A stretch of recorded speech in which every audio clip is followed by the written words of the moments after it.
Hi hello नमस्कार, मी कावेरी तुमच्या माझ्या चॅनलला स्वागत करते. तर आज दिवाळीच्या सुट्ट्या लागल्यात आणि आम्ही आमच्या गावाकडे म्हणजे साताऱ्याला आलो आहोत. काल मुलांच्या परीक्षा झाल्या, तर आज आम्ही गावाकडे दिवाळी एन्जॉय करायसाठी आमच्या घरी साताऱ्याला म्हणजेच माझ्या सासरी तिकडे आलो आहोत. आल्या आम्हाला साफसफाईची कामं लागली आहेत. तुम्हाला मी दाखवते. घरी म्हणजे आत्या पण आमच्याबरोबर असतात पुण्याला राहायला, त्याच्यामुळे इथं कोणच नसतं, पण आम्ही सण साजरे करायसाठी दिवाळी यात्रेला इथं येतो आणि 8-10 दिवस राहतो आणि परत जातो. पण आल्याच्यानंतर आल्या सुरुवात साफसफाईलाच लागते करायला. तर मी तुम्हाला दाखवेल आफ्टर आणि बिफोर सगळे साफसफाई केली आम्ही ती आल्याला कशी केली त्याचे व्हिडिओ टाकून देते.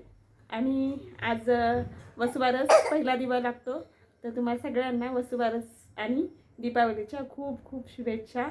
हॅपी दिवाळी. हॅपी दिवाळी. परत हॅपी दिवाळी. तर मग पुण्यावरून सातारला म्हणजे आमच्या घरी आम्ही आलेलो आहोत. घराच्या बाहेर बरेच गवत उगवलेलं होतं. पाऊस यावेळेला भरपूर पडला, त्याच्यामुळं दारात पूर्ण इकडून तिकडून गवत उगवून आलं होतं. आणि घराच्या आतमध्ये बघू शकता तुम्ही कशी सगळी माती झालेली आहे. माती आणि जाळ्या वगैरे घरामध्ये भरपूर झाल्या होत्या.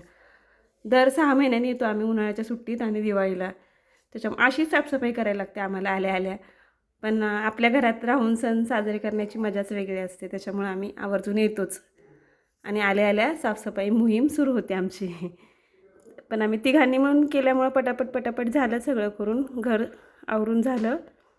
हे बघा किती कचरा आहे घरामध्ये. एवढा कचरा कसं काय निघतो काय माहिती घरामध्ये. तर कशी आहे तुमची तयारी चालू दिवाळीची?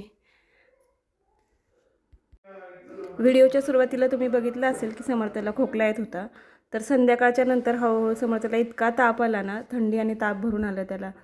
भरपूर ताप म्हणजे जवळजवळ 102चा ताप होता. मग त्याला दवाखान्यात नेलं, औषधं वगैरे दिली त्याला. मग त्याला थोडंसं बरं वाटलं. आणि एवढी साफसफाई केल्याच्यानंतर आम्ही दुपारी 1-1.5 तास जरा झोपलो, थोडासा आराम केला आणि मग संध्याकाळी परत कामाला लागलो. हे बघा घराच्या बाहेर इतकं गवत उगवलेलं होतं की नाही, ते काढायला बराच वेळ लागला.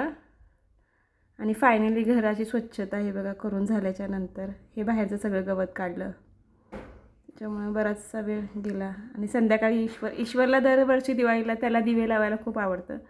एकदाच दिवे सगळे भरून घेतो तो आणि दरवेळेला तोच लावतो दिवे आकाशकंदीला. तर फायनली दिवाळीच्या घराचा असा लुक दिसत आहे. तर कसं वाटते घर आमचं ते सांगा. आणि आज वसुबारस. तुम्हाला सगळ्यांना परत एकदा दिवाळीच्या खूप खूप शुभेच्छा.